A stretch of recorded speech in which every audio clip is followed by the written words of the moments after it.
जय हिंद दोस्तों।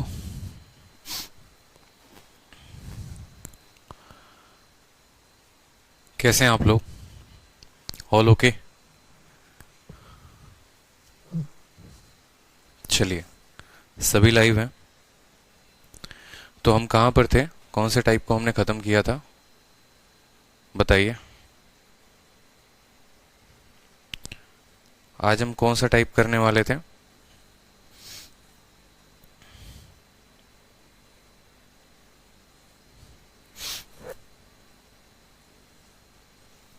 जल्दी से सभी लाइव आ जाइए। जी हाँ, टाइप नंबर 12। ठीक है, टाइप नंबर 12 जो था वो टाइप हम करने वाले थे। इसके पहले के डिसऑनेस्ट शॉपकीपर के टाइप को हमने कर लिया था। बहुत अच्छी बात है। चलो,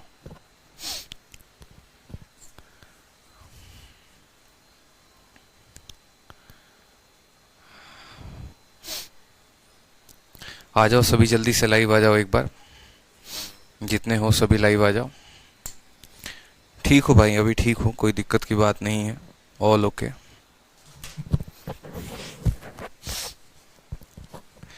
दवा नाम की चीज़ अगर दुनिया में नहीं होती तो इंसान शायद कभी ठीक ही नहीं होते। सर, आपका बहुत बहुत आभार है कि आपने प्रॉफिट लॉस इतनी अच्छी तरीके से पढ़ाया है कि कोई भी समझ सकता है। चलिए, बहुत अच्छी बात है। तो बढ़ते हैं अपने नेक्स्ट टाइप की तरफ, टाइप नंबर 12। देखो, ये टाइप नंबर 12 में क्या कहा जाता है। टाइप नंबर 12 में सवाल आपके ऐसे होते हैं कि मान लीजिए किसी वस्तु को आपने खरीदा, फिर आपने उसको बेचा। ठीक है, उसके बाद बोला जाता है कि अगर उसी वस्तु को आप कुछ कम में खरीदते और कुछ ज़्यादा में बेचते तो आपको कितने का फ़ायदा होता। ठीक है, इस तरीके से जो है हमारे क्वेश्चन पूछे जाते हैं। बहुत अच्छे अच्छे क्वेश्चंस हैं। जैसे एक छोटा सा क्वेश्चन मैं आपके सामने बोलूं तो ये सवाल देखिए क्या बोला गया है कि एक वस्तु को 12% के लाभ पर बेचा जाता है। यदि 10% कम में खरीदा गया होता और 5.57 रुपए में ज़्यादा में बेचा गया होता तो 30% का लाभ होता। वस्तु का क्रय मूल्य ज्ञात करें। इस तरीके से बड़ा बढ़िया बढ़िया क्वेश्चन पूछा जाता है। और आपको जानकर आश्चर्य होगा कि इस बार का जो प्रॉफिट सीजीएल और सीएचएसएल का जितना क्वेश्चन पेपर हुआ था उसमें इस टाइप के सबसे ज़्यादा क्वेश्चन पूछे गए थे। तो ये टाइप आपके लिए काफ़ी महत्वपूर्ण है, चाहे हम बात करें तो प्री के लिए, चाहे हम बात करें तो मेंस के लिए। तो देखो, ऐसे सवालों को है ना, हम फिर से एक ही स्ट्रक्चर जानेंगे और उस एक स्ट्रक्चर पर हम इस तरह के सवालों को बनाएंगे। ठीक है, तो रेडी हैं आप लोग? बताइए जल्दी से। अस्मित वर्मा कहते हैं सर, हम कल ही बैच को ज्वाइन किए हैं तो पहले परसेंटेज से शुरू करें या प्रॉफिट लॉस से। अश्वित मरवा, पहले आप परसेंटेज पढ़ें फिर उसके बाद प्रॉफिट एंड लॉस को पढ़ें। ठीक है, तो देखिए, ऐसे सवालों में हम क्या करते हैं, हम मानते हैं अपने क्रय मूल्य को। हम अपने सीपी को कितना मानते हैं? हम अपने सीपी को 100 रुपए मानते हैं। मान लीजिए कि आपने किसी सामान को खरीदा है 100 रुपए में। उसके बाद बोला जाता है कि उसको 12% के लाभ पर बेचा गया है। तो 100 रुपए के सामान को 12% के लाभ पर बेचोगे तो कितने में बेचोगे? तो 112 में बेचोगे। और 112 क्या हो जाएगा? आपका विक्रय मूल्य यानी सेलिंग प्राइस। ठीक है, उसके बाद हमारा कंडीशन क्या कहता है? उसके बाद हमारे क्वेश्चन में कहता है कि अगर हम उसे 10% कम में खरीदते, had it been purchased at 10% less, अगर उस वस्तु को 10% कम में खरीदा जाता, मतलब पहले 100 में खरीद रहे थे, अब 10 कम में खरीदेंगे तो अब खरीदेंगे हम उसको कितने में? तो अब खरीदेंगे हम उसको 90 में। ठीक है, और 90 में खरीदने के बाद क्या होता है? तो हमें जो है there would have been a profit of 30%। अगर हम उसको 90 में खरीद के तब बेचने की कोशिश करते हैं तो हमें 30% का लाभ होता है। हमें कितने का लाभ होता है? 30% का। समझिएगा मेरी बात को। तो 90 का 30% कितना होता है? 27 होता है। यानी इसमें 27 जोड़ दो तो यानी ये वस्तु को आप कितने में बेचोगे? अब 117 में। ठीक है, पहले 100 में खरीद रहे थे और 112 में बेच रहे थे। अब 90 में खरीद रहे हैं और 117 में बेच रहे हैं। तो सवाल में एक लाइन बड़ा इंटरेस्टिंग बोला गया है कि अगर आप ऐसा करते हो तो आपको had it been purchased at 10% less and sold at इतना मोर। इंग्लिश में ये हो गया। और हिंदी में देखिए कि अगर आप उसको 10% कम में खरीद के 30% के लाभ पर बेचते तो पहले से आपको इतना ज्यादा लाभ होता। अब आप मुझे खुद बताओ कि पहले से ज्यादा आप कितना बेच रहे हो यहाँ पर। ठीक है, आप इतने से ज्यादा में बेचते, यानी यहाँ पर अब जो है आप 5 यूनिट ज्यादा बेच रहे हो। आप कितना यूनिट ज्यादा बेच रहे हो? 5 यूनिट। और यही 5 यूनिट का मान सवाल में 5.75 दे रखा है। यही 5 यूनिट का मान सवाल में 5.75 दे रखा है। तो जो ये 5.75 है, ये कितने का मान है? तो ये 5 का मान है। और हमें किसका मान पता करना है? हमें सीपी का मान पता करना है। मतलब ओरिजिनल जो प्राइस है वो कितना है? 100 है, तो हमें 100 का मान पता करना है। हम इसको काटेंगे कितने से? 20 बार में काटेंगे। 575 का 2 गुना, ठीक है, कितना हो जाएगा? 1150, यानी 115 जो होगा वो हमारा करेक्ट आंसर होगा। Option number B for Baahubali. हमें एक प्रॉपर स्ट्रक्चर को रखना है। देखो, इस तरह के सवाल बार बार पूछे जाते हैं। पहले खरीदा इतने में, बेचा इतने में, अब कम में खरीद रहे हो और इतने के लाभ पे बेच रहे हो, तो पहले की तुलना से इतना ज्यादा में बेच पा रहे हो, तो बताओ इससे फायदा क्या होगा? इससे फायदा ये होगा कि हमसे अगर ओरिजिनल कॉस्ट प्राइस पूछा जाता तो हम 100 का मान बता पाते। अगर हमसे ये बोला जाता कि बाद में तुम कितने में खरीद रहे हो, तो हम 90 का मान निकालते हैं। अगर हमसे ये पूछा जाता कि शुरू में आप उस सामान को कितने में बेच रहे थे, तो 112 में, तो हम 112 का मान बताते हैं। बोला जाता कि बाद में कितने में बेच रहे हो, तो 117 में, तो हम 117 का मान निकालते हैं। तो इससे हमें किसी भी टाइप का या कोई भी क्वेश्चन अगर हमसे पूछा जाए तो हम किसी का भी उत्तर दे सकते हैं। ठीक है, कोई कष्ट की बात यहां पर, कोई दिक्कत किसी को? समझ में आया? क्योंकि सवाल में हमसे बोला गया है कि एंड सोल्ड एट इतना मोर, इतना अधिक रुपए में अब बेचा जाता है। पहले 112 में बेचा जाता था, अब 117 में बेचा जाता है। मतलब यही 5 यूनिट का मान सवाल में 5.75 दे रखा है। हर्ष पराशर सक्सेसिव से नहीं हो सकता। इसमें सक्सेसिव का आप कहां से कंसेप्ट लगा लेंगे? ये सवाल ही डिफरेंट है, एकदम अलग ही कंसेप्ट के ऊपर है। तो इसमें आपका सक्सेसिव का कहीं दूर दूर तक जो है अप्रोच लग ही नहीं सकता है। जैसे फिर से उसी तरह के एक सवाल को आप देखिए, फिर से उसी तरह के सवाल को आप देखिए। बोला गया है कि एक व्यक्ति किसी वस्तु को 10% के लाभ पर बेचता है, तो आप बोलेंगे सर उस वस्तु को उसने खरीदा होगा 100 रुपए में और 10 के लाभ पर बेचा, तो बेचेगा कितने में? 110 में। ठीक है, उसके बाद बोलता है कि अगर उस वस्तु को वो 10% कम में खरीदे, मतलब 100 की जगह वो कितने में खरीदेगा? 90 में खरीदेगा, और तब जो है उसको 25% अधिक में बेचे, तो 90 का 25% कितना होता है? 90 का 1/4 यानी 22.5। ठीक है, 90 का आधा 45, 45 का आधा 22.5 यानी 22.5 ज्यादा, तो 112.5 में अब उसको बेचेगा। कोई शक की बात यहाँ पे? पहले खरीद रहा था इतने में, यहां पर हम इसको सीपी लिख देते हैं।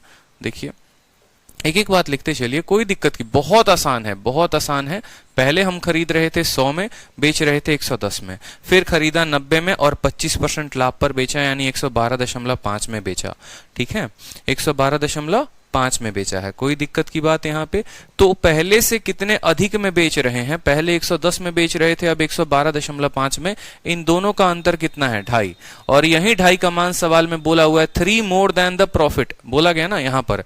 ठीक है, and sales at 3 more than the profit. क्या बोला गया? इफ यू बाई एट इतना % less and sell at 3 more than the profit.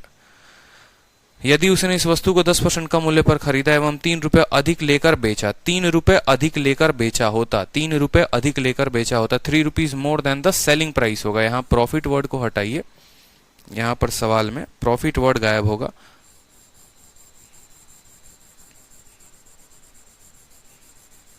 Three more than selling price, 3 more then original selling price. ठीक है, 3 मोर देन एसपी। ठीक है, 3 rupees more than the SP. If you buy it at 10% less rate and sell at 3 rupees more than original SP, there would have been, तो फिर यहां पर बोलेंगे there will be, यहां पर एक वर्ड है there will be 25% profit, there will be 25% profit। Actually जो पीडीएफ आप लोगों की है वो थोड़ी सी गायब हो गई है, तो दूसरी पीडीएफ से मैं करा रहा हूं आप लोग के क्वेश्चंस। इसमें थोड़े से टाइपिंग मिस्टेक हैं, बट आपके क्लास नोट्स में टाइपिंग मिस्टेक नहीं आएंगे, उसकी चिंता की बात मत करो आप। ठीक है, फिर से समझ लीजिए, यहाँ पर 100 का सामान खरीद के 110 में बेचा था, अब 10 कम में खरीदा 90 में, और इसको जो है 30% 25% के लाभ पर बेचा, यानी 112.5 में। कितने का अधिक लाभ हुआ? तो आप बोलेंगे सर 2.5 यूनिट का अधिक लाभ हुआ है सर। और यही 2.5 यूनिट सवाल में कितना दे रखा है? यही 2.5 यूनिट का मान सवाल में 3 रुपए दे रखा है। यही 2.5 यूनिट का मान सवाल में कितना दे रखा है? 3 रुपए। हमसे कॉस्ट प्राइस पूछा गया है, कॉस्ट प्राइस यानी 100 का मान पूछा गया है। तो क्या बोलेंगे बेटा, जो तुम 3 हो, तुम कितने का मान हो? तुम 2.5 यूनिट का मान हो, और कितने का पता करना है? तो 100 यूनिट का मान पता करना है। यहां से उड़ाओ तो यहाँ पर 10 आ जाएगा, 25 से काटोगे तो 4 बार में 40 का 3 गुना कितना आता है? 120 रुपए। तो A4।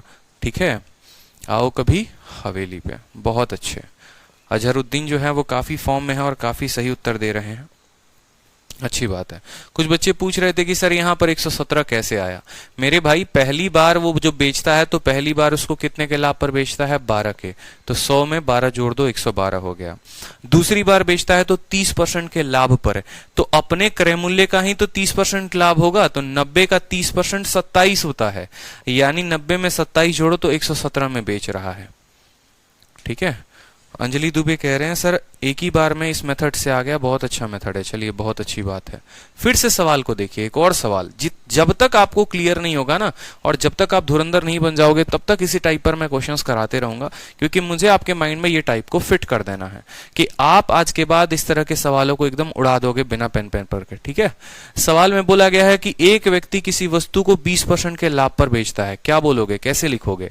बोलोगे सर वो सामान को खरीदता था पहले कितने में, तो 100 रुपए में खरीदता था, और अब कितने के लाभ पर बेच रहा है, 20% के, यानी वो बेच कितने में रहा है, तो 120 में। ठीक है।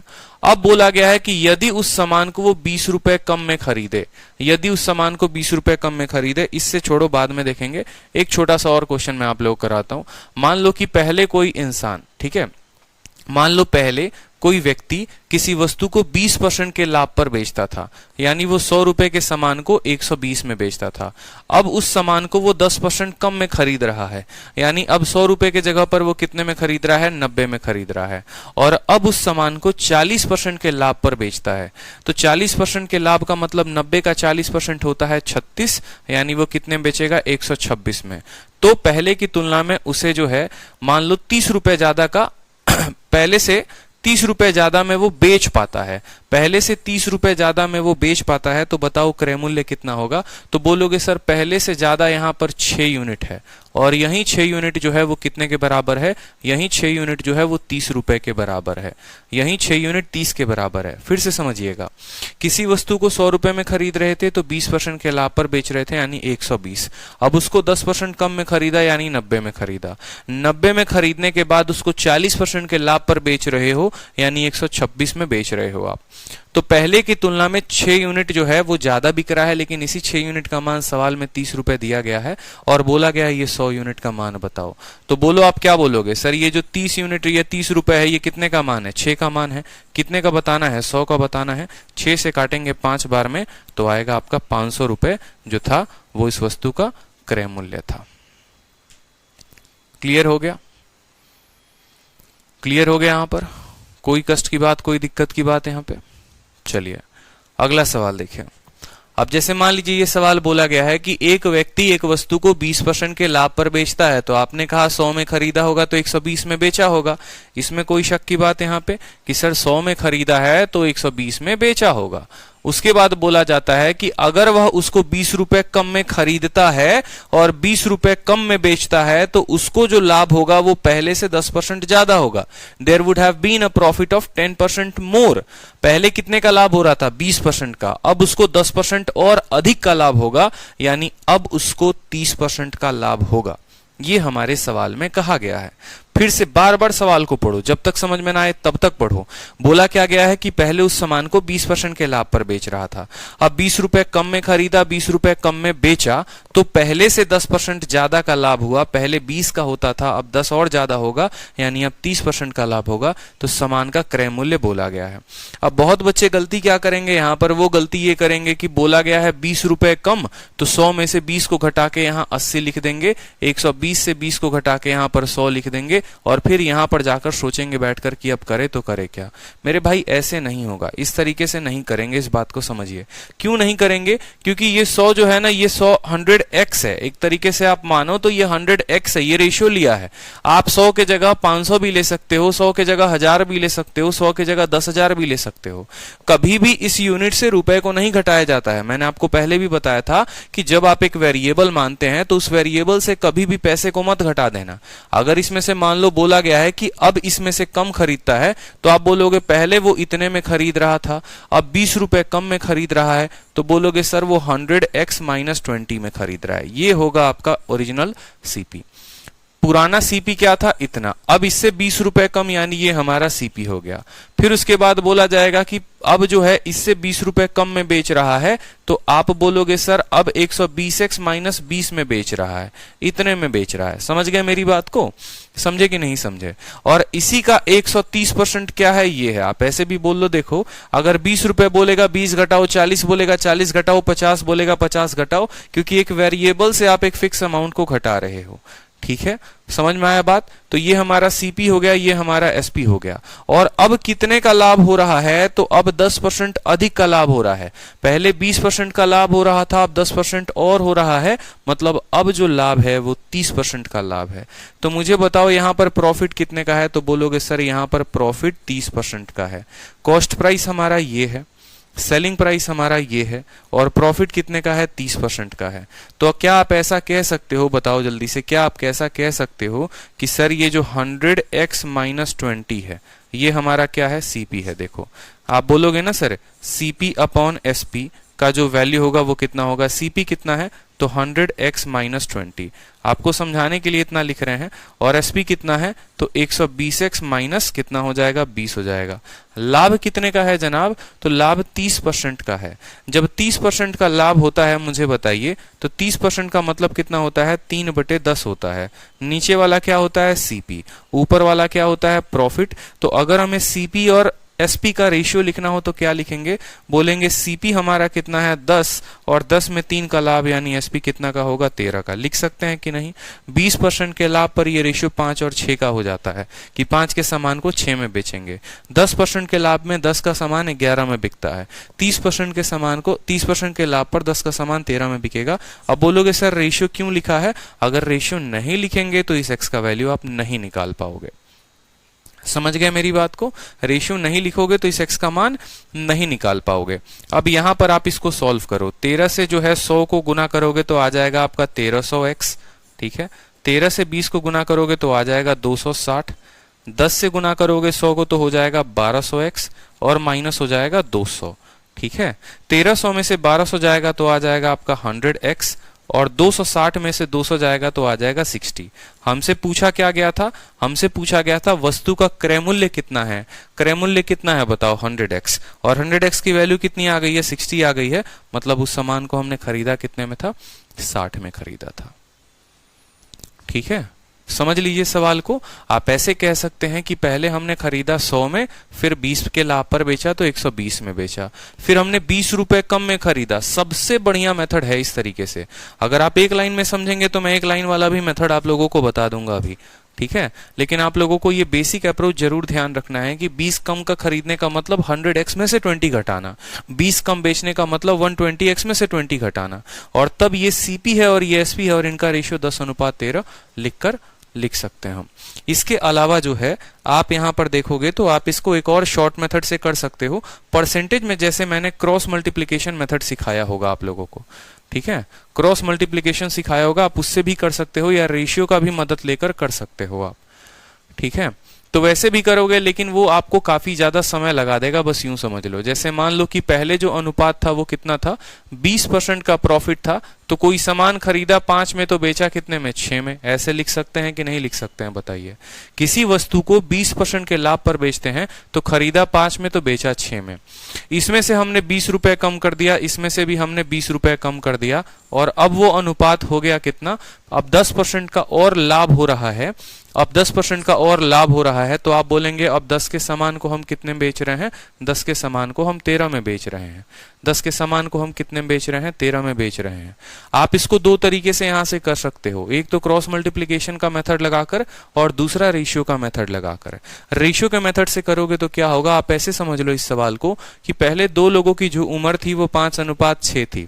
अब उनका उम्र का अनुपात जो है वो कितना हो गया है, उनमें से 20-20 कम करने पे उनके उम्र का जो अनुपात है, आप ऐसे समझ लो उनके उम्र का अनुपात हो गया है 10:13। तो ये 5 का मान मुझे बताना है। कभी भी जैसे आप मान लो कि उम्र की बात करो अगर, तो क्या ऐसा हुआ है कभी कि आपके और आपके पापा जो हैं, जब आप पैदा हुए थे मान लीजिए, तब आपके और आपके पापा की उम्र का गैप 25 साल था। आज भी आप देखोगे तो आपके और आपके पिताजी के उम्र का जो अंतर है वो 25 साल ही है। दो लोगों की उम्र का अंतर कभी कम नहीं होता है, हमेशा बराबर रहता है। उसी तरीके से मैंने कहा कि सीपी और एसपी है तो वो 5:6 थे, सीपी और एसपी हो गए 10:13। यहाँ पर 3 का गैप है और यहाँ पर 1 का गैप है, तो पहले इस गैप को बराबर करिए आप। तो यहाँ 3 है और यहाँ 1 है, तो इसको भी 3 बनाएंगे, यानी इसको 3 से गुना करेंगे। तो 5 को 3 से गुना करो तो ये हो जाएगा 15, और जो है 6 को 3 से गुना करोगे तो 18। अब मुझे खुद बताओ यहाँ पर कितने यूनिट की कमी? 5 यूनिट की। यहाँ पर कितने यूनिट की कमी? 5 यूनिट की। क्या यही 5 यूनिट का मान सवाल में 20 रुपए दिया गया है? बोलो, क्या यही 5 यूनिट का मान सवाल में 20 रुपए दिया गया है? तो बोलोगे हाँ सर, यही 5 यूनिट का मान सवाल में 20 रुपए दिया गया है। तो 1 यूनिट का मान सवाल में कितना है? 1 यूनिट का मान सवाल में 4 है।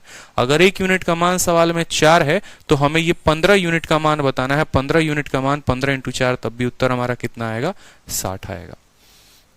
मतलब पहले सीपी और एसपी का रेशियो ये था, बाद में सीपी एसपी का रेशियो ये बन गया। इनमें कमी कितने की हुई? तो 20 रुपए की। 5 यूनिट 20 रुपए के बराबर, 1 यूनिट 4 के बराबर, तो 15 यूनिट 60 के बराबर, ऐसे उत्तर आ जाएगा। एक और मेथड बोलोगे तो एक तीसरा मेथड भी मैं आपको बता देता हूं, लेकिन मैंने शुरू में ही क्यों बोला था आपको कि जो आपका बेसिक मेथड है वो सही है, क्योंकि उससे कंफ्यूजन नहीं होता है। ठीक है। अब जैसे एक और शानदार मेथड आप ऐसे भी लिख सकते हो, जैसे मानो यहाँ पर पहले जो इनका अनुपात था वो कितना था? 5:6 था। आपने इसमें से 20 रुपए कम किया है, ठीक है, और इसमें से भी 20 रुपए आपने कम किया है, दोनों में से कम कर दिया है, और बाद में यह अनुपात कितने का हो गया है? 10:13 का हो गया है ना, 10:13 का हो गया है। आप इतना बस लिख लो, जैसे जैसे बोला है वैसे वैसे लिख लो। पहले रेशियो ये था, बाद में रेशियो ये हो गया, इसमें से 20 कम किया, इसमें से 20 कम किया, बस आप इतना समझ लो। 20 × 5 कितना होता है? तो 100 होता है। और 60 × 20 कितना होता है? 120 होता है। कोई दिक्कत की बात यहाँ पे? इन दोनों का अंतर कितने का है? तो आप बोलोगे सर इन दोनों का अंतर जो है वो 20 यूनिट का है, तो यहाँ पर लिखोगे 20 यूनिट। समझ में आ गया? जैसे इसको इसके साथ गुना करो तो 20 × 25 100 हो जाएगा, 60 को 20 के साथ गुना करो 120 हो जाएगा, 100 और 20 का अंतर कितने का? तो 20 यूनिट आ जाएगा। अब उसी तरीके से यहाँ पर इसको गुना करो तो 13 × 2 260 हो जाएगा, और 20 × 10 कितना हो जाएगा? 20 × 10 जो है वो 200 हो जाएगा। 260 और 200 का अंतर कितने का है? तो 60 यूनिट का है। तो 20 जो है वो 60 रुपए के बराबर है। आप ऐसे समझ लो, हमें जो है यहाँ पर 13 दूनी 26 और 200, तो 60 हो गया हमारा। तो 20 यूनिट 60, 1 यूनिट 3 हो जाएगा यहाँ पर। फिर हम जो है इससे काफी लफड़े में पढ़ सकते हैं। आ तो गया हमारा उत्तर यहाँ पर 1:1 आ जाएगा। बिल्कुल 1:1 आप लिख सकते हो। 20 × 25 100, 60 दूनी 120, अंतर कितने का आया? -100 और +120, तो यहां पर आ जाएगा आपका 20 यूनिट। 13 दूनी 26 और +60, 20 यूनिट 60 के बराबर है, तो आपका सीपी यहां से निकल जाएगा।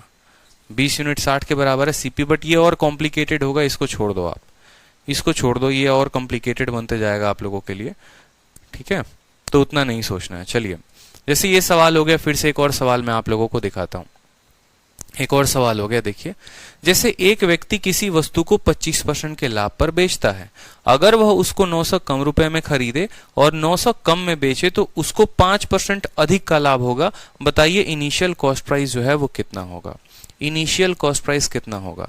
जैसे मानो अगर कोई स्टूडेंट बेसिक से बनाता है तो कैसे बनाएगा? तो बोलेगा कि सर देखो बात ऐसी है कि हम यहाँ लिखते हैं सीपी और हम यहाँ लिखते हैं एसपी। पहले मुझे सीखना है, धुरंधर बाद में बनना है। पहले समझेंगे कि सवाल बनाते कैसे हैं। तो मान लीजिए कोई व्यक्ति किसी वस्तु को 25% के लाभ पर बेचता है, तो बोलेंगे सर पहले वो खरीद रहा था 100x में और बेच रहा था 125x में। कोई दिक्कत की बात? अब 900 रुपए कम में खरीदा है, मतलब अब जो उसकी खरीदारी होगी वो कितने की होगी? तो 100x - 900 हो जाएगी। ठीक है, और जो बेचेगा वो कितने में बेचेगा? तो बेचेगा सर वो 900 कम में। ठीक है, तो बेचेगा वो 125x - 900 में। 125x माइनस कितने में? 900 में। और अब 5% अधिक का फायदा होगा। पहले 25 का फायदा हो रहा था, अब 5 और का फायदा होगा, मतलब अब जो फायदा होगा वो कितने का होगा? 30% का। तो क्या आप ऐसा लिख सकते हैं कि जो आपका CP/SP है वो उसका अनुपात कितना होगा? तो 30%, यानी 10:13। ये CP है और ये SP है, तो यहां पर लिखिए कि 100x - 900, और SP कितना है? तो 125x - 900, और इनका अनुपात कितना है? तो इनका अनुपात 10:13 है। यहां से आपको x की वैल्यू आ जाएगी, तो 100x की वैल्यू आप आराम से बता देंगे। समझ गए मेरी बात को? 5400 आ गया, बहुत अच्छी बात है, सिंपल सा बात हो गया। खरीदा 100 में तो बेचा 125 में। अब यहाँ पर 900 रुपए कम में खरीद रहे हैं। 9 रुपए बोलेगा 9 घटाओ 10 बोलेगा 10 घटाओ 20 बोलेगा 20 घटाओ। यहाँ जितने कम में खरीदा उतने कम में यहाँ पर लिखो। सीपी आ गया आपका, एसपी आ गया आपका, इनका अनुपात कितना है? तो 10:13 है। कैसे 10:13 है? पहले 25 का लाभ, अब 5 और का लाभ, मतलब 30% का लाभ। 30% में सीपी 10 रहता है और एसपी 13 होता है। तो यहां से आप इनको सॉल्व करिए। जब आप सॉल्व करेंगे तो आपको पता चलेगा कि सर 100x की जो वैल्यू है वो कितनी आ रही है? 100x की वैल्यू 5400 आ रही है। ठीक है, तो ये आप बेसिक मेथड से करेंगे तो आ गया। और फिर से इसका जो है रेशियो मेथड मैं आपको बता देता हूं कि रेशियो मेथड से आप कैसे करोगे। सेम एज वाले मेथड पर लेकर इसको चले जाओ। तो जब आप इसको रेशियो मेथड से करोगे तो क्या होगा वो भी देख लो। जब आप इसको रेशियो मेथड से करोगे तो क्या होगा वो भी देखो। अब रेशियो मेथड से मान लो अगर आप करते हो तो बोलोगे सर कोई व्यक्ति पहले किसी सामान को 25% के लाभ पर बेच रहा था, मतलब 4 रुपए के सामान को वो कितने में बेच रहा था? 5 रुपए में बेच रहा था। अब 30% के लाभ पर बेच रहा है। पहले 25 का लाभ था, 5 और का लाभ आ गया, मतलब अब 30% का लाभ हो गया। 30% के केस में यह अनुपात 10:13 का होता है। यहां पर आपको गैप कितने का दिख रहा है? 3 का। यहां पर गैप कितने का दिख रहा है? 1 का। तो क्या आप इस गैप को बराबर करोगे कि नहीं करोगे? अंतर को बराबर करोगे? तो बोलोगे जी सर बिल्कुल अंतर को बराबर करेंगे। तो अंतर को बराबर करने के लिए यहां पर 3 का अंतर है, ऊपर 1 का अंतर है, तो इसको 3 से गुना करो। तो जब 4 को 3 से गुना करोगे तो 12 हो जाएगा, 5 को 3 से गुना करोगे तो 15 हो जाएगा। तो आप बोलोगे ये पुराना खरीद दाम था और ये पुराना बिक्री दाम था। अब ये नया खरीद दाम है, ये नया बिक्री दाम है। कमी कितने की हुई है? 2 यूनिट की। ये 2 यूनिट कितने के बराबर है? 900 के। तो बोलोगे सर ये जो 900 है ये कितने के बराबर है? सर ये 2 यूनिट के बराबर है। ठीक है, हमें जो पता करना है वो कितना पता करना है? तो हमें 12 का मान पता करना है। तो हम यहाँ 12 से गुना करेंगे। तो 12 से गुना करने पर 9 × 6 = 5400। लेकिन आपको एक बात समझना होगा यहाँ पर, ये आप रेशियो यानी एज वाला मेथड तभी लगा सकते हो जब आपका ये 900 और 900 बराबर होगा। अगर ये 900 और 900 बराबर नहीं हुआ, जैसे आपके सीपी में 500 रुपए की कमी की गई है और एसपी में 400 रुपए की कमी की गई है, तो उस केस में आपका ये रेशियो फेल हो जाएगा। क्योंकि उस केस में क्या होगा यहाँ पर कि यहाँ वाला 2 यूनिट 900 के बारे में बताएगा और यहाँ वाला 2 यूनिट मान लो 500 के बारे में बताएगा। तो आप कंफ्यूज हो जाओगे कि आप किसको लो ओरिजिनल वैल्यू, और आपका उत्तर आएगा नहीं। इसीलिए मैंने क्यों कहा कि ये रेशियो मेथड हमारा आसान है, ये हमारा सबसे बढ़िया है, क्योंकि इसमें कोई फर्क ही नहीं पड़ता। मान लो कल के दिन कोई व्यक्ति जो है 10 रुपए कम में खरीदता है और 20 रुपए कम में बेचता है, तो यहाँ 10 घटाना, यहाँ 20 घटाना, यहाँ 10 घटेगा 20 घटेगा और यहाँ इनका रेशियो लिखकर उत्तर दे देना। लेकिन अगर यहाँ पर जो है सोचोगे कि इसका यूनिट हम 10 के बराबर करें, इसका 20 के बराबर, तो ऐसा संभव नहीं है। ऐसा संभव नहीं है। ये शॉर्ट ट्रिक तभी लग सकता है जब ये दोनों यूनिट जो हैं ये बराबर होंगे। 900 लेस और 900 लेस होगा। अगर कल के दिन यहाँ 900 लेस ये यहाँ 1900 लेस हो जाए तो आप इससे नहीं लगाएंगे, इस बात का ध्यान रखेंगे। तो होता क्या है कि जनरली पेपर में अपने को सारे तरीके आना चाहिए। ठीक है, मैंने तो जैसे आपको कहा कि बेसिक से आप बना लो, लेकिन अगर आपको जो है, अगर मान लो कल के दिन पेपर में ऐसा ही डेटा मिल जाता है जहां पर सीपी में भी उतनी ही की कमी की गई है जितना एसपी में, तो आराम से रेशियो लगाओ और उत्तर लेकर आओ, कोई दिक्कत की बात नहीं है। ठीक है, चलिए नेक्स्ट क्वेश्चन देखिए। अब जैसे मान लो सेम तरीके से यहां पर आ गया सवाल। हर तरह के सवाल दे रखे हैं आपके, ताकि जितने तरह के डाउट बन सकते हैं वो हम क्लियर कर सकें। जैसे यहां पर बोला गया है कि किसी प्रोडक्ट को बेचने पे एक लेडी को 20% का फायदा होता है। अगर उसको वो 1000 रुपए कम में खरीदे और 400 रुपए कम में बेचे तो उसको 40% का फायदा होगा। अब यहां ये नहीं बोला गया है 40% अधिक फायदा होगा, यहां सिर्फ इतना बोला गया है कि उसको 40% का फायदा होगा। तो बताओ उसने खरीदा कितने में होगा। सेम तरीके से क्या बोलोगे? आप बोलोगे सर ये हमारा सीपी है और यहां पर ये हमारा एसपी है, लिखोगे यहां पर, कोई दिक्कत की बात। पहले सामान को कितने में खरीद रहे थे? तो बोलोगे सर पहले सामान को हम 100x में खरीद रहे थे। बेच कितने में रहे थे? 20% के फायदे में, यानी 120x में बेच रहे थे। अब सामान को कितने कम में खरीदा हमने? तो अब सामान को हमने 1000 कम में खरीदा। तो इतना लिपापोती ना करके सीधा का सीधा ऐसे लिख सकते हो। जब आपको इतना पता चल गया कि सीपी और एसपी का रेशियो ही लिखना है तो आप ऐसे लिख लो, सीधा एक लाइन में भी लिख सकते सकते हो, कोई दिक्कत की बात नहीं।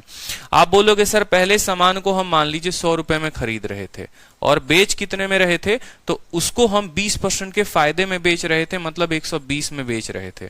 आप ऐसे लिखेंगे, समझिएगा, पहले 100 में खरीद रहे थे, 120 में बेच रहे थे। अब कितने कम में खरीदना है, 1000 कम में, मतलब इसमें से 1000 को कम कर दो। और कितने कम में बेचना है, तो बोलोगे सर 400 कम में बेचना है, तो इसमें से 400 कम कर दो। अब फायदा कितने का हो रहा है, तो फायदा 40% का हो रहा है। 40% का मतलब होता है 2/5, यानी 5 के समान में 2 का लाभ, तो अनुपात हो जाएगा 5/7। आप ऐसे भी एक लाइन में लिख सकते हो। अब बोलोगे सर ये कहां से लिख दिया आपने, तो भैया हमने ये सीधा का सीधा ये वाला रिजल्ट ही हमने लिख दिया। ठीक है, हमने इतना ऊपर वाला पोर्शन नहीं लिखा, क्योंकि अब आप समझ चुके हो कि बेसिक क्या है, तो उसमें भी एक छलांग मार दो। ठीक है, हर बार जरूरी नहीं कि पहली सीढ़ी चढ़ोगे दूसरी चढ़ोगे, एक बार में 3 सीढ़ी भी चढ़ी जा सकती है। उसी तरीके से खरीदा 100 में, बेचा 120 में, इसमें खरीदारी में कमी की 1000 की, इसमें खरीदारी में कमी की 400 की, तो बाद में इनका अनुपात 5:7 बन गया। हमसे बोला जाता है 100x का मान बताने का, हम 100x का मान बता सकते हैं। ठीक है, गुना करोगे तो 7 को 100 के साथ गुना करोगे तो आ जाएगा 700x, और 7 को 1000 के साथ गुना करोगे तो आ जाएगा 7000। 5 को गुना करोगे तो कितना हो जाएगा, 600x हो जाएगा आपका, और 5 के कितना हो जाएगा आपका, 2000 हो जाएगा। 700 में से 600 जाएगा तो 100x आएगा, 7000 में से 2000 जाएगा तो कितना आएगा, 5000। 100x का मान बताना है, तो 100x का मान कितना हो गया, 5000 हो गया। Correct answer. बहुत अच्छे, सभी का उत्तर आ गया। चलिए, इसी के ऊपर सीपीयू में एक बहुत ही प्यारा सवाल है, बहुत ही अच्छा सवाल है। सीपीयू में पूछे गए प्रश्न को देखिए। ठीक है, सीपीयू दिल्ली पुलिस का पेपर होता है, जिससे आप दिल्ली पुलिस, सीएपीएफ, एसएसबी में आप जाते हैं। यहाँ पर सशस्त्र सीमा बल हो गया, आईटीबीपी हो गया। ठीक है, बहुत अच्छी नौकरी है ये, और मुझे लगता है कि लड़कियों को इसमें खासकर भरना चाहिए। जिनको सीपीओ के बारे में जानकारी नहीं है, मैं बता दूं यहाँ पर, एसएससी ही सीपीओ का पेपर कंडक्ट करवाती है, और सीपीओ में आपको पहले प्री देना होता है। 50 सवालों का पेपर होता है ये, मतलब 200 सवाल होते हैं, और समय भी जो है आपको 2 घंटे दिए जाते हैं।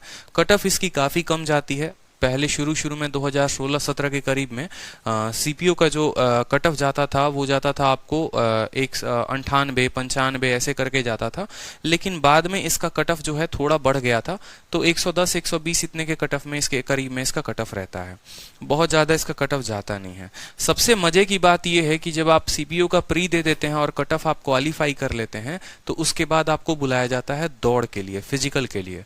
लड़कों का 1600 मीटर का रेस होता है, और शायद लड़कियों 800 मीटर का रेस होता है। फिर लॉन्ग जंप होता है, हाई जंप होता है। सिर्फ 3 इवेंट होते हैं। समझ में आई बात?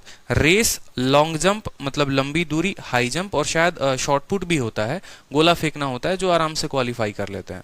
इसमें जो मुश्किल होता है वो होता है रेस ही आपका। 1600 मीटर का रेस जो होता है वो 5.5 मिनट या 6 मिनट के अंदर मुझे लगता है इसको क्वालिफाई करना होता है। मुझे एग्जैक्ट डेटा याद नहीं है, 5.5 मिनट ही होगा, या 6 या 6.5 मिनट करके, जो भी है, आप एक बार नोटिफिकेशन में देखेंगे। उसके बाद जब आप अपना फिजिकल क्वालिफाई कर लेते हैं ना, ठीक है, तो आप यूं समझ लीजिए आपकी नौकरी पक्की है। कैसे पक्की है? अगर आप पढ़ने लिखने में थोड़े से अच्छे हैं और आपने प्री दे रखा है, आपका फिजिकल भी निकल गया है, तो उसके बाद सिर्फ आता है मेंस, और मेंस में इंग्लिश ही पूछी जाती है, मैथ्स नहीं पूछी जाती। इंग्लिश कितने नंबर का? तो 200 नंबर का होता है, जिस तरीके से सीजीएल का मेंस होता है। ठीक है, इंग्लिश का पेपर दीजिए, उसके बाद आप आराम से निश्चिंती से अपने रिजल्ट का वेट करिए। पहला अगर देखो, उसमें क्या होता है कि 1 से लेकर 50 या 100 रैंक तक दिल्ली पुलिस जो है वो अलॉट होता है। उसके बाद फिर आपको जो है, आप चाहो तो, मतलब सेम तरीके से हो गया कि आप दिल्ली पुलिस के लिए भी भर रहे हो, उसमें भी पोस्ट प्रेफरेंस आता है। आपको दिल्ली पुलिस चाहिए कि आपको आईटीबीपी चाहिए कि जो है आपको सशस्त्र सीमा बल चाहिए। ठीक है, इस तरीके से 4-5 जो होते हैं वो पोस्ट होते हैं। जो टॉप रैंक वाले स्टूडेंट होते हैं उनको दिल्ली पुलिस में सब इंस्पेक्टर के तौर पर नियुक्ति कर दी जाती है। तो इसमें मेरे काफी स्टूडेंट हैं जिन्होंने सीपीओ को क्वालिफाई कर रखा है, और दिल्ली पुलिस के ऑलमोस्ट बहुत ऐसे थाने हैं जहां पर एसआई बिठाए हैं हमने। रीजन ये है क्योंकि देखो, और सीपीओ में एक और बात बताएं तो सीपीओ क्वालिफाई कौन स्टूडेंट करता है? तो वो स्टूडेंट करता है जो ना पढ़ने में बहुत ज्यादा तेज है और ना ही पढ़ने में बहुत ज्यादा दब्बू है, मतलब एकदम मिडिल वाला बच्चा है। क्यों? क्योंकि जो पढ़ने में बहुत ज्यादा तेज होते हैं वो फिजिकल में जाके छट जाते हैं। अब मेरी एक स्टूडेंट है निशा शर्मा करके, गर्ल्स गुरुकुल की स्टूडेंट है। गर्ल्स गुरुकुल में जो है, गर्ल्स गुरुकुल से 3 स्टूडेंट ऐसे हैं, 3 लड़कियां ऐसी हैं जो दिल्ली पुलिस 2018 के बैच में सिलेक्टेड हैं। एक निशा शर्मा है, ठीक है, एक नीलम डबास है और एक और लड़की है जिसका सविता करके है। ये 3 लड़कियां हमारे पास हैं। अब 3 लड़कियों में अगर आप बात करोगे तो दोनों तीनों की जो है वो दिल्ली में ही है, कोई किसी थाने में है, कोई किसी थाने में है। तो ये पढ़ने में बहुत अच्छी लड़कियां नहीं थी। निशा शर्मा की अगर मैं बात करूं तो निशा का जो है ये नीलम डबास का सीजीएल का प्री तक भी क्वालिफाई नहीं हुआ था। वो लड़की सीजीएल का प्री तक भी क्वालिफाई नहीं कर पाई थी, लेकिन सीपीओ में वहीं देखोगे तो ऑल इंडिया रैंक जो है उसका 57 था, क्योंकि इसमें बस प्री क्वालिफाई किया। पतली दुबली लड़की थी, भागने में बहुत तेज थी, भाग निकली, रेस निकाल लिया उसने, और मेंस में इतना आसान पेपर आया था इंग्लिश का कि उसके 192 नंबर आए थे 200 में, और उस समय एवरेज स्कोर ही 180 का था। तो उसके बाद उसका फाइनल स्कोर काफी अच्छा बन गया और उसको दिल्ली पुलिस मिल गया। ठीक है, इसी तरीके से यही कहानी निशा शर्मा की भी थी कि मेंस 3 बार से दे रही है और 3 बार से उसका मेंस निकला नहीं, तो दिल्ली पुलिस के लिए उसने ट्राई किया, सीपीओ में भरा और निकल गया। जो थोड़े मोटी और हेल्दी लोग होंगे ना, तो भाई साहब उतना फिर नहीं हो पाएगा, रेस नहीं निकाल पाओगे, ये भी बात ध्यान रखो। तो ये बहुत सस्ती और अच्छी नौकरी है कि कम मेहनत में आप जो है एकदम दरोगा बन सकते हो दिल्ली पुलिस में। यूपी में बहुत भीड़ है, बिहार में बहुत भीड़ है दरोगा बनने के लिए, लेकिन दिल्ली पुलिस के सीपीओ में ज्यादा कंपटीशन नहीं है, सबसे हलवा है एकदम, निकाल सकते हो, कोई दिक्कत की बात नहीं है।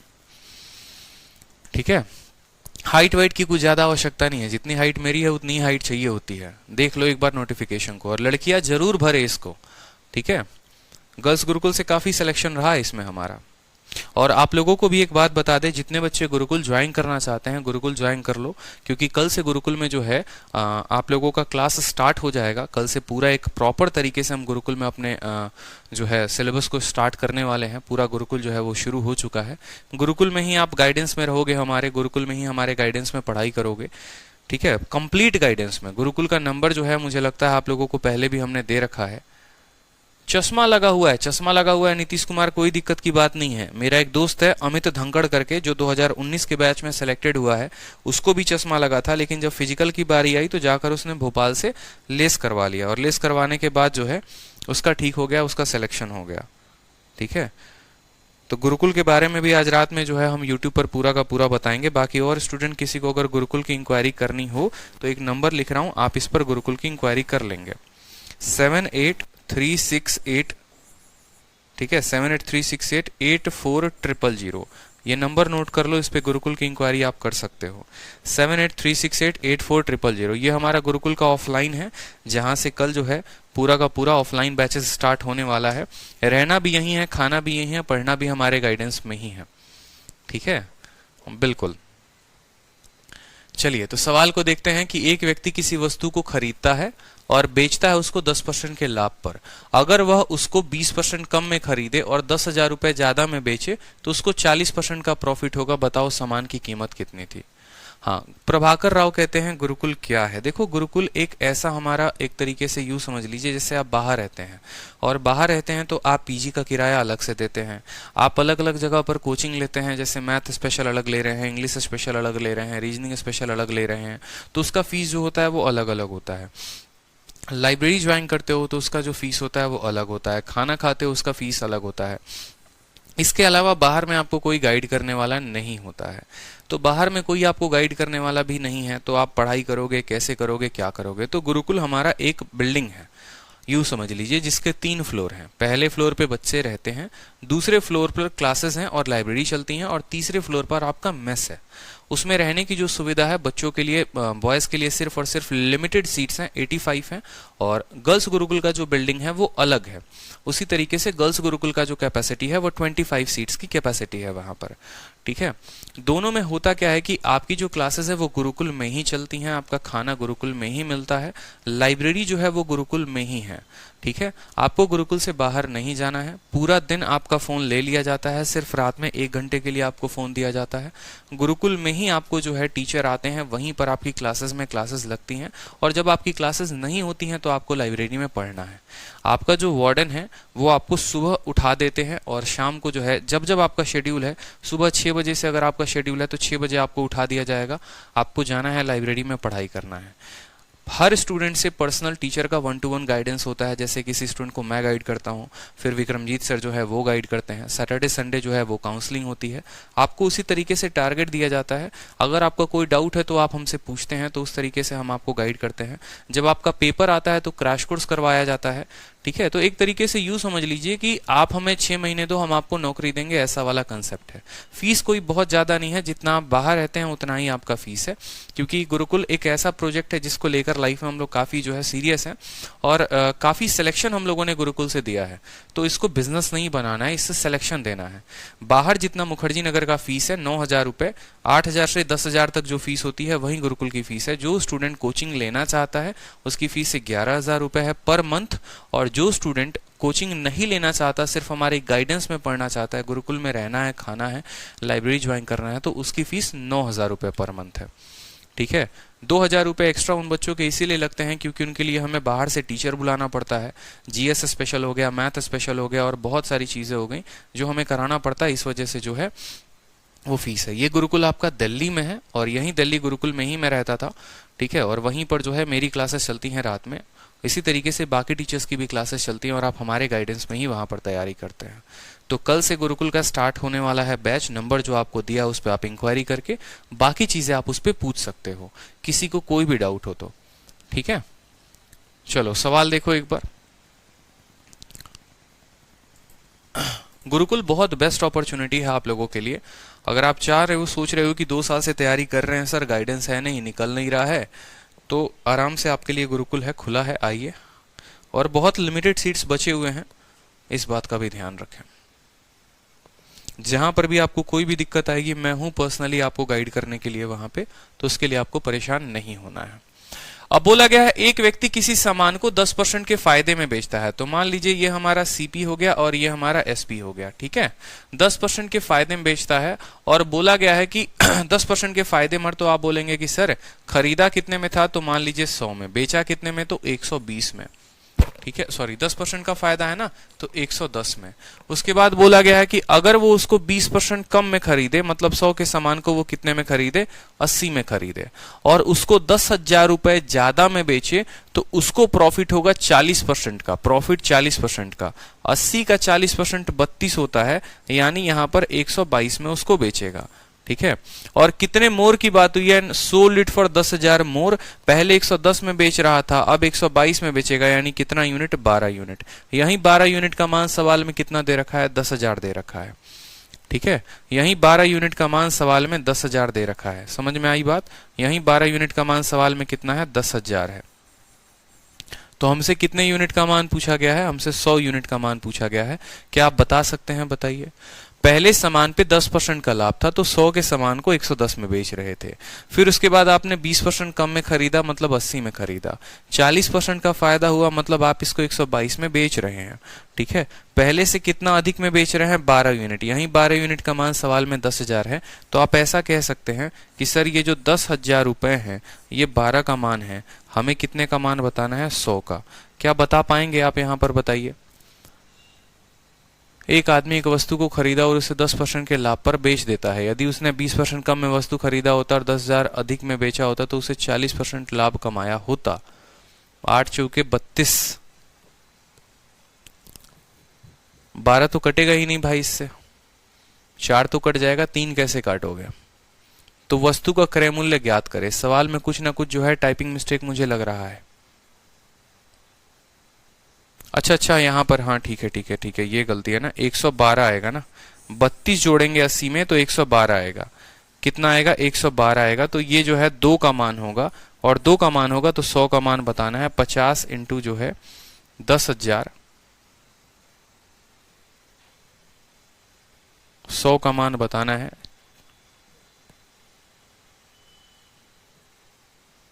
बहुत अच्छी बात है। उत्तर में एक और जो है 0 लगा दो यहाँ पर। 4 और 1 5 0 आएगा ना यहाँ पर, ये 5 0 जो होगा वो हमारा आंसर होगा। ठीक है, सीपीयू का क्वेश्चन है बिल्कुल। चलो अगला सवाल देखो। अगला सवाल है क्वेश्चन नंबर 96। सेम तरीके से बोला गया, एक व्यक्ति एक घर को 15% के लाभ पर बेचता है। ठीक है, अगर वो उसको 25% कम में खरीदे और उसको 60 रुपए जो है वो कम में बेचता है, तो उसको लाभ होता है 32% का। बताओ सामान का जो है कितना क्रय मूल्य था। बना लेंगे आप लोग इस सवाल को, बना लेंगे आप लोग। पीछे वाले क्वेश्चन में अगर करेक्ट करना चाहते हो तो या तो इस 10,000 को जो है इसको 1,000 बना दो, तो आपका उत्तर 50,000 होगा, और नहीं तो इसको 10,000 रखोगे तो उत्तर आपका इस अकॉर्डिंग आएगा। एक काम करो ना, इसको 10,000 को 1,000 बना लो। अब ठीक है, बहुत बच्चों को कष्ट हो रहा है, नहीं सर हम नहीं बदलेंगे अपने उत्तर को, तो 10,000 को छोड़ के उसको 1,000 कर लो। चलो अब सवाल को देखो, यहाँ पे एक व्यक्ति एक घर को 15% के लाभ पर बेचता है। आप बोलेंगे सर 100 रुपए के सामान को हम कितने बेच रहे हैं, 115 में बेच रहे हैं। ठीक है, अगर हम उसको 25% कम में खरीदते हैं, मतलब अगर मान लीजिए हम 75 रुपए में खरीदते हैं, ठीक है, और 60 रुपए कम में बेचते हैं, जैसे 60 रुपए आएगा ना तो सबको एक्स के टर्म में लिख देना यहाँ पर। तो हमें जो लाभ होता है वो कितने का होता है, 32% का लाभ होता है हमें जो लाभ होता है। And sold it for 60 less, there would been a profit of 32%। इसका 32% कितने का होगा बताओ, 75 का 32% निकालोगे, बताओ जल्दी से। 75 का 32% निकालना कितना आएगा, तो 75 का 32% आसान है निकालना, कोई दिक्कत की बात नहीं। 25 का 3 गुना, 25 का 4 गुना, 4 से 8 बार में 24 आएगा। कितना होगा, 24 आएगा। तो 5 और 4 9, 7 और 4 9, 99x। कितना कम है बताओ, 1 यूनिट कम है, यानी ये जो 60 है ये कितने का मान है, x का मान है, और कितने का मान हमें बताना है, 100x का मान बताना है। तो आप 100x की वैल्यू बता दो, 60 into 100 and sold it for 1 minute, 1 minute, 1 minute रुक जाओ आप। एक व्यक्ति किसी वस्तु को 15% के लाभ पर बेचता है, उसके बाद जो है अगर वो उसको 25% कम में खरीदे तो 75 में खरीदेगा, और उसके बाद उसको 32% के लाभ पर बेचेगा। तो 75 का 32% कितना होता है, देखो यहाँ पर 25 से 3 बार में, 25 से 4 बार में, 4 से 8 बार में, 8 तिरके 24, 5 4 9, 7 2 9। ठीक है, ये हमारा हो गया। पहले की तुलना में अब कितने कम में वो बेचेगा, तो 16 यूनिट। कितना यूनिट, 16 यूनिट। और ये जो 60 है ये कितने का मान है, ये 60 हमारा 16 का मान है। हमें कितने का बताना है, कॉस्ट प्राइस बताना है, यानी हमें 100 का मान बताना है। 4 से इसको काटो 4 बार में, इसको काटो 15 बार में, 4 से इसको काटो 25 बार में, 15 इंटू 25, 25 पचे 125।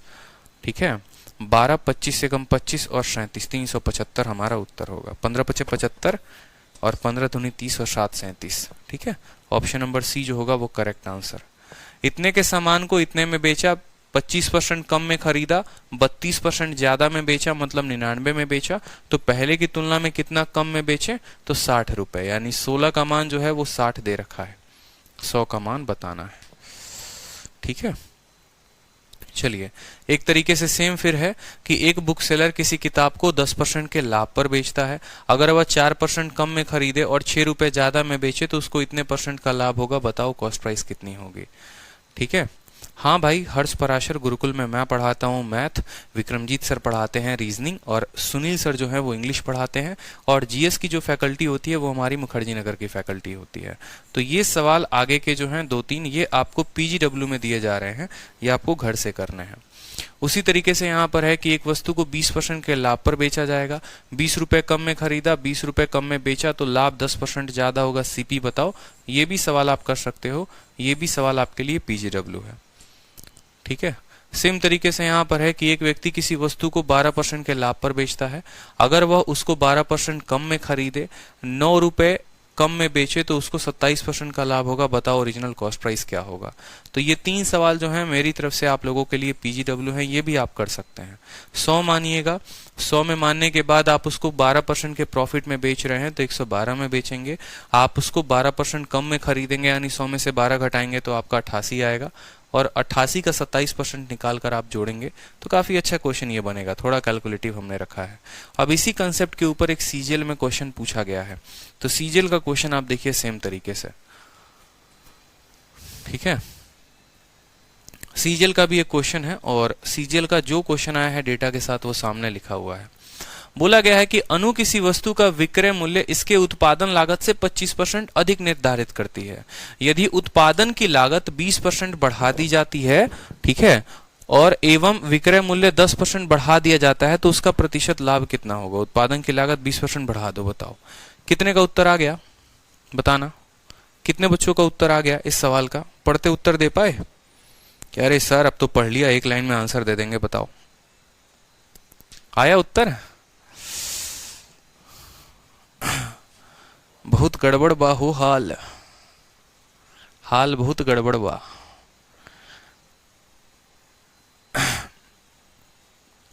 सर सीएचएसएल में कितना लाइफ के मैथ क्वेश्चन आते हैं, कितने लेवल के? भैया कुछ कहा नहीं जा सकता है, ठीक है। कुछ भी नहीं कहा जा सकता है कि सीएचएसएल में किस लेवल का मैथ आता है। कभी आसान कभी मुश्किल, सफर ऐसे ही चलते रहता है। देखो यहाँ पर सीपी हो गया और ये हमारा क्या हो गया, एसपी हो गया। समझ गए? बूझे कि नहीं बूझे? बूझ गए ना। तो सीपी और एसपी बहुत शानदार। हमारे हर्ष पराशर का उत्तर और दिव्या गुप्ता जो है, दो बच्चे हैं जिन्होंने एकदम सबसे पहले एकदम 1 सेकंड के अंदर उत्तर दे दिया है। चलो बाकी बच्चे अभी भी उत्तर निकाल रहे हैं। तो अनु ने अपने सेलिंग प्राइस को फिक्स किया कितना? क्रय मूल्य से 25% ज्यादा। क्रय मूल्य से 25% ज्यादा मतलब सामान खरीदा होगा 100 रुपए का, तो बेचा होगा कितने में? 25% ज्यादा यानी 125 में। मर्जी हो तो एक्स लिख लो, मर्जी हो तो मत लिखो, कोई दिक्कत की बात नहीं। रुपए का कहीं पर जिक्र नहीं है तो मत ही लिखो, ठीक है। तो सामान खरीदा 100 में तो अंकित किया 25% ज्यादा यानी 125 में। अगर अपने दाम को वो 20% बढ़ा दे, कॉस्ट ऑफ प्रोडक्शन 20% बढ़ जाए, मतलब अब सामान उसको 100 रुपए में ना मिलकर 120 में मिलेगा, ठीक है। तो उसके बाद वो अपने सेलिंग प्राइस को भी 10% बढ़ा देती है। सेलिंग प्राइस को 10% बढ़ा देती है। 125 का 10% कितना होता है? 12.5। तो यहां पर अब जो है इसको 137.5 में बेचेगी। अब ये मत पूछना सर ये कहां से आया, ऐसे आया भैया इसका 10% बढ़ा गया है इसमें। 125 का 110% है ये। क्यों बोला गया? जैसे इसका क्रय मूल्य बढ़ा है उसी तरीके से इसका विक्रय मूल्य भी बढ़ा है। क्रय मूल्य में 20% बढ़ाए हो तो इसमें 10% बढ़ाओ। किसी भी संख्या का 10% उसको 10 से भाग कर दो, 12.5 हो गया। 12.5 इसमें जोड़ दो 137 आएगा। तो बोला गया है अब बताओ कितने का लाभ है। यही बोला गया है कि बताइए अब उसका लाभ कितने का है। तो 120 के सामान को लड़की 137.5 में बेचती है, लाभ कितने का है? तो 17.5 रुपए का लाभ है। कितने के ऊपर है? तो 120 के ऊपर है। तो 120 इंटू हमारा हो जाएगा यहाँ पर 100। जीरो से हमारा जीरो खत्म, कट्टम कुटाई खेल लो। 12 से काटोगे तो यहाँ पर, ठीक है, कुट पाएगा यहाँ पे, देखो कटेगा। 2 से काटोगे 6 बार में, 2 से काटोगे 5 बार में। या एक काम करो ना, 175 को 10 के साथ गुना करो, 17.5 को 10 के साथ गुना करो तो आ जाएगा तुम्हारा 175/12। फिर आ जाएगा 12 एकम 12, हो जाएगा तुम्हारा 12 5 55, 12 चौके 48, ठीक है। 14 पॉइंट कौन सा दिख रहा है? 14.6% जो होगा वो हमारा आंसर होगा। 14.6% इज द करेक्ट आंसर, ठीक है। तो ये वाला टाइप हमारा खत्म होता है, टाइप नंबर 12 खत्म, खलास फिनिश। अब हमारा है टाइप नंबर 13। टाइप नंबर 13 में जो है question based on 2 article case है। ये भी बड़ा प्यारा और खूबसूरत सा टाइप है। ये भी टाइप को कल हम लोग कवर कर लेंगे, आज की क्लास में तो नहीं हो पाएगा। इसको हम लोग कल कवर करेंगे, जहां पर आप एक टेबल को भी बेचते हो और एक किताब को भी बेचते हो। टेबल पर आपका प्रॉफिट होता है। ये आपका मेंस लेवल का क्वेश्चन है, ये क्वेश्चन प्री में नहीं आते हैं, ठीक है। ये क्वेश्चन आपके मेंस में पूछे जाते हैं टाइप नंबर 13। तो जिन्हें मेंस की तैयारी करनी है वही यहां से देखेंगे, जिन्हें नहीं करनी वो भी देखेंगे, क्योंकि कुछ भी हो सकता है। ये सवाल मेंस में भी आ सकता है, प्री में भी आ सकता है। और फिर इसके बाद एक टाइप बचेगा एलिगेशन। मतलब कुल मिलाकर अब आपके 13 सवाल रह जाते हैं जो कल की क्लास में खत्म हो जाएगा। तो कल आपका प्रॉफिट लॉस खत्म, उसके बाद हम शुरू करेंगे डिस्काउंट। डिस्काउंट के खत्म होने के बाद हम नया चैप्टर भी शुरू करेंगे। हाँ जी बिल्कुल, किसी का कोई जो है दुख है तो बताओ। दीनानाथ कहते हैं सर मेरी भी सुनिए। बिल्कुल दीनानाथ, आपकी बात सुनी जाएगी, बताइए आप क्या कह रहे हैं।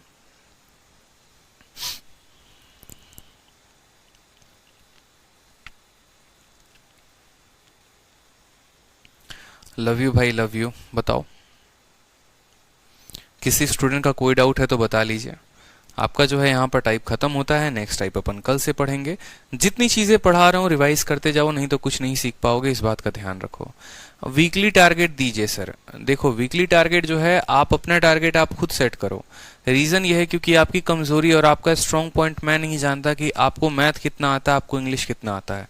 पता चले हमने मैथ पढ़ने को 4 घंटे कह दिया और आपका मैथ काफी अच्छा है, आपका जीएस एकदम खत्म है, ठीक है। तो उसको आपको एनालाइज करके अपना टारगेट अपने आप को देना होगा कि हाँ भाई जो है मैं इतना स्कोर करता हूँ, या ये सेक्शन मेरा कमजोर है तो उस सेक्शन पर जो है मुझे टाइम ज्यादा देना है।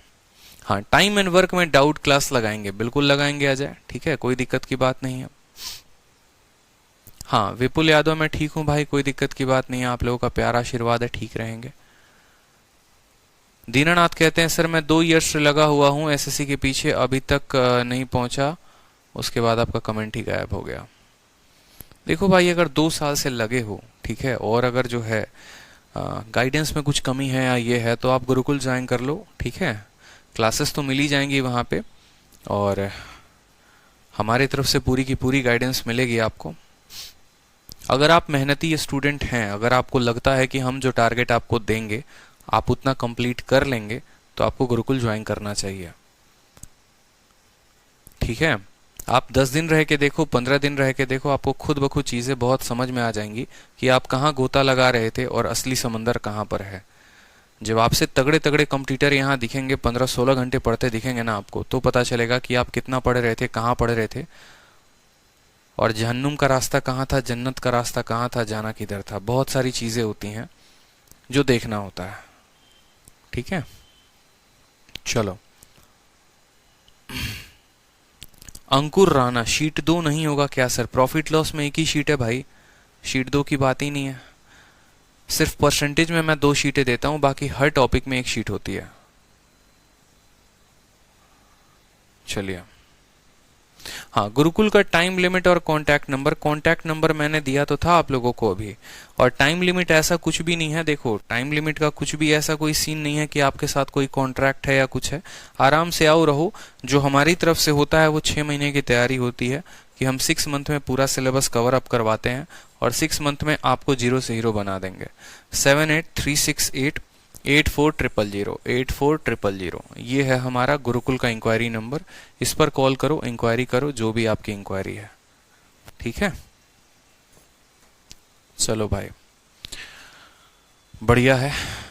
गुरुकुल में ऐसा नहीं है, आप 1 महीने भी रहकर देख सकते हो कि 1 महीने में अगर आपको लगता है कि हाँ मेरे तरफ से जो है चीज़ें बहुत अच्छी हो रही हैं, मैं आगे बढ़ रहा हूँ, काफ़ी मेहनत कर रहा हूँ, तो आप आगे कंटिन्यू करो। उसके अलावा अगर नहीं लगता है तो आप अपने घर भी जा सकते हो, कोई दिक्कत की बात नहीं है।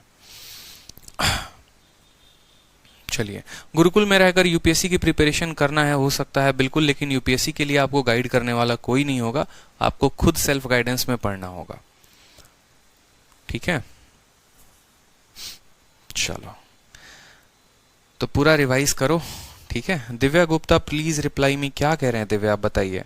सर प्लीज जीके की तैयारी कैसे करें? यार रोज रोज बताएं क्या एक ही बात? कल की वीडियो में भी बताया था, आज भी बताऊं? रोज एक ही कहानी चलती रहेगी? ये बताओ, डेली क्लास देखा करो ना। हाँ, मेंस में गुरुकुल आएंगे सर, बिल्कुल, बहुत अच्छी बात है रवि कुमार, मेंस में मिलेंगे आपसे वहां पे। चलिए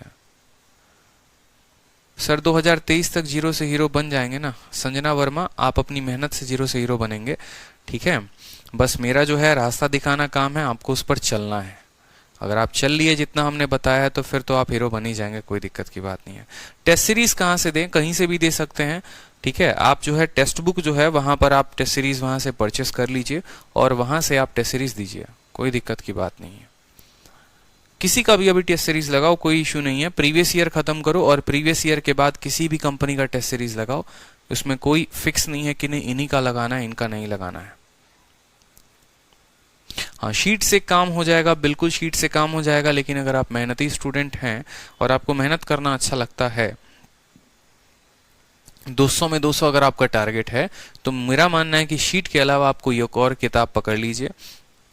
चाहे तो आप किरण लगा सकते हैं, चाहे तो आप राकेश यादव या कोई भी किताब लगा सकते हो, जो पिनाकल की बुक भी आप लगा सकते हो, ये आपके ऊपर है, ठीक है। चलो,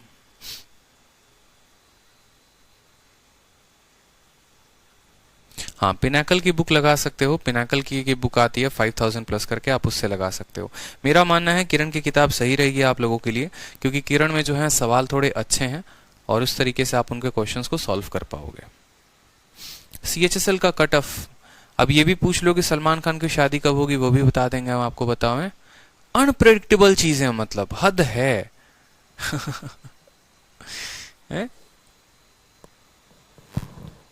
चलो, मुझे आप जैसा बनना, आप मेरे से भी ऊपर बनो, मैं कुछ भी नहीं हूं, मैं अपने आप को कुछ भी नहीं मानता, आप मेरे से भी ऊपर बनो, ठीक है। चलो, खुश रहो, मस्त रहो, love you all, take care, मिलते हैं कल।